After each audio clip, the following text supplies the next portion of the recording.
नमस्कार दोस्तों, welcome to 10x trader. मैं हूं राजेश कुमार और इस चैनल पे हम बात करते हैं ऐसे स्टॉक्स और ETFs के बारे में जिसको अगर हम टाइम पे खरीदते हैं तो काफ़ी अच्छा खासा प्रॉफिट हो सकता है। और आज जिन स्टॉक्स के ऊपर बात करने वाला हूं उनमें से एक स्टॉक तो आपको पता है कि उसके ऊपर बहुत ज़्यादा मैं बुलिश रह चुका हूँ, वो है IDFC फर्स्ट बैंक। और दूसरा एक स्टॉक है जो कि मैं नया से इसको स्टडी कर रहा हूँ और आज मैं सिर्फ उसके टेक्निकल चार्ट पे बात करने वाला हूँ, लेकिन जल्दी ही मैं उसके ऊपर डिटेल में वीडियो बनाऊंगा कि उस कंपनी का बिजनेस मॉडल क्या है और यहाँ से फ्यूचर प्रॉस्पेक्ट हमको क्या देखने को मिलता है।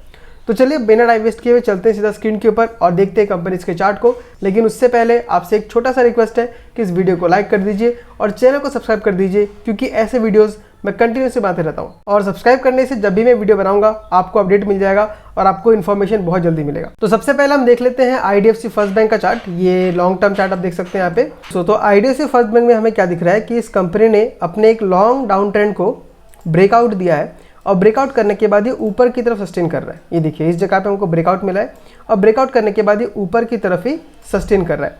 दूसरा इसमें खास बात क्या है कि जो 200 डेज का मूविंग एवरेज है, ये जो ग्रीन कलर का जो लाइन है ये 200 डेज का मूविंग एवरेज है और स्टॉक उसके पास ही कंसोलिडेशन कर रहा है, प्लस इस DMA के पास वो सपोर्ट ले रहा है। देखिए इस जगह पे कंसोलिडेट किया, फिर इस जगह पे आने के बाद उसने रिवर्सल दिखाया, यानी स्टॉक ने अपना डाउन ट्रेंड को तो ब्रेकआउट दिया ही है, मतलब उससे बाहर निकल चुका है। और दूसरी बात यह है कि अपने 200 DMA पे सपोर्ट ले रहा है। तो ये दोनों चीज़ स्टॉक के लिए बहुत ज़्यादा पॉजिटिव है, क्योंकि ये दिखाता है कि ट्रेंड रिवर्सल हो चुका है और यहाँ से स्टॉक काफ़ी ऊपर मूव कर सकता है। दूसरा एक और चीज़ देखेंगे जो कि मैंने कई बार डिस्कस किया है, यहाँ पे स्टॉक ने हमको डबल बॉटम फॉर्म करता हुआ दिखाया है, जो कि अगेन एक इंडिकेशन होता है कि हमारा डाउन ट्रेंड जो है वो खत्म हो चुका है। तो IDFC फर्स्ट बैंक में अगर आप बने हुए तो इससे मेरे ख्याल से फिलहाल बने रहना चाहिए, क्योंकि प्रॉफिट बहुत ज़्यादा हो सकता है। और बात करते हैं नेक्स्ट टारगेट का, तो जहाँ तक मुझे लगता है इसका पहला टारगेट जो है वो 70 का है, क्योंकि उसी के पास आके बार बार ये रिवर्सल दिखा रहा है। तो अगर 70 को पार कर देता है तो नेक्स्ट टारगेट हमारा होगा 75 का, बट पहला टारगेट हमें इसको 70 को क्रॉस करना पड़ेगा। इनफैक्ट 70 के ऊपर से क्लोजिंग देना पड़ेगा, क्योंकि आप देख सकते हैं कि यहाँ पे एक बार नहीं लगभग 3 बार हो चुका ऑलमोस्ट कि 70 के पास जाकर रिटर्न होकर आया। यहाँ पे देखिए 69, यहाँ पर ऑलमोस्ट 70 को टच करके वापस आया और यहाँ पे भी ये 68.84 के आसपास टच करके वापस आया। तो 70 जब तक ये ब्रेकआउट नहीं देता है तब तक मुझे लगता नहीं है कि स्टॉक बहुत ज़्यादा परफॉर्म करेगा। बस वेट कीजिए 70 का ब्रेकआउट देने का, उसके बाद 75 और उसके बाद हम 80 के टारगेट तक के लिए वेट कर सकते हैं।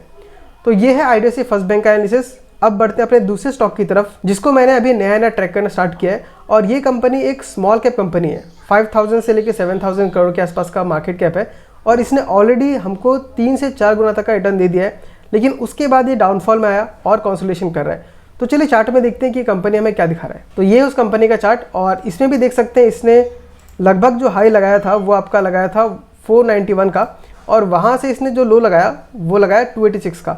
मतलब स्टॉक ने 41% तक का डाउनफॉल दिखाया और टाइम उसमें लिया आपका 146 डेज, यानी मोटा मोटा आधा साल खत्म हो चुका है और स्टॉक ने अभी तक अपने प्रीवियस हाई को भी टच नहीं किया है।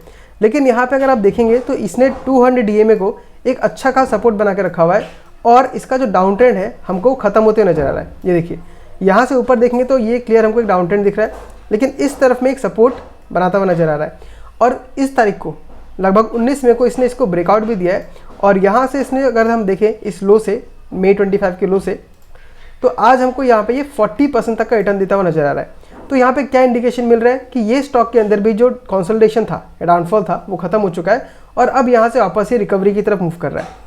तो जो सबसे पहला टारगेट इसका है वो हम लोग का है इसका प्रीवियस हाई, जो कि हमको 488 का दिख रहा है और परसेंटेज में देखें तो 24% तक का रिटर्न मिल सकता है। अब कंपनी का हिस्ट्री अगर एक बार देखें तो कंपनी ने ऑलरेडी हमको 2024 से अगर देखता हूँ तो बिना एक साल कंप्लीट किए हुए सिर्फ 281 डेज के अंदर 426% तक का रिटर्न दिया है, यानी 5 गुना का रिटर्न आपको दिया है इसने सिर्फ 281 डेज में। अगर हम उसके पहले से भी देखें तो इसने और बढ़िया रिटर्न दिया है। 2023 से अगर देखें तो लगभग 14 गुना का रिटर्न दे दिया है। तो स्टॉक ने बहुत ही अच्छा रैली दिया है, लेकिन उसके बाद हमको कंसोलिडेशन दिख रहा है। तो अभी भी अगर मैं इसको देखूं तो ये सिर्फ 5000 करोड़ कंपनी है, तो ये अभी 50 करोड़ कंपनी बन सकता है, 50,000 करोड़ का। तो यहाँ से भी आपका 10 गुना तक का रिटर्न को मिल सकता है। बट 10 गुना का रिटर्न लेने के लिए आपको सिर्फ चार्ट देखना नहीं होगा, बट 10 गुना का रिटर्न लेने के लिए आपको सिर्फ चार्ट देखने से नहीं होगा, आपको कंपनी के बिजनेस को समझना पड़ेगा, कंपनी के क्वार्टर के रिजल्ट को एनालिसिस करना पड़ेगा। तो अगर आप इस कंपनी के बारे में डिटेल में जानना चाहते हैं तो कमेंट करके बताइए स्काई गोल्ड एंड डायमंड्स, और मैं इसके ऊपर एक डिटेल में रिपोर्ट निकाल के लेके आऊँगा जिससे आपको बिजनेस का अच्छा खासा समझ में आएगा और आप भी Q4 के रिजल्ट को ट्रैक कर सकेंगे, एवरी क्वार्टर के रिजल्ट को ट्रैक कर सकेंगे और ये डिसीजन बना सकेंगे कि हमको इसमें टिके रहना है या निकल जाना है। क्योंकि देखिए यहाँ पे जो डाउनफॉल है चार्ट के ऊपर, ये मोटा मोटा ऐसा आता ही रहता है और ये सिर्फ एक बार नहीं है। आप यहाँ फिर से देखिए, इस जगह से अगर देखें दिसंबर 2023 से लेकर जून 2024 तक स्टॉक ने आपको कोई खास रिटर्न नहीं दिया, उल्टा -10% -11% के जोन में घूम रहा था। तो ऐसा क्यों होता है दोस्तों? क्योंकि इस जगह पे स्टॉक के ऊपर बहुत लोगों का ध्यान नहीं जाता है।